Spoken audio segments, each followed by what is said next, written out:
Anio zoma 27 ny volana febroary taona 2024.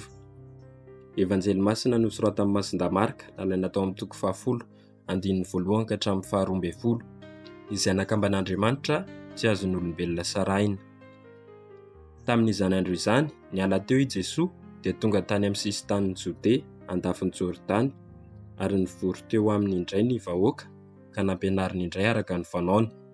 Dia nanantona azy ny farisianina mba haka fanahy azy ka nanontany hoe mahazo misaobady va ny lehilahy? Ary izao no nahavaliny azy ireo, ahoana nandidin'i Moizy ianareo? Dia hoy izy, nomen'i Moizy lalàna hanao taratasy fisaoram-bady sy saobady ny lehilahy. Fa io kosa i Jesoa, ny amafonfonareo no nanoratana izany didy izany ho anareo. Fa tamin'ny andohan'izao tontolo izao dia lehilahy iray sy vehivavy iray ihany no nataon'Andriamanitra. Noho izany dia andaon'ny ray aman-dreny ny lehilahy ka hikambana amin'ny vadiny, ary nofy iray ihany izy roa, koa tsy roa intsony izy fa nofy iray ihany. Koa aoka izay nakamban'Andriamanitra tsy ho sarahin'ny olombelona.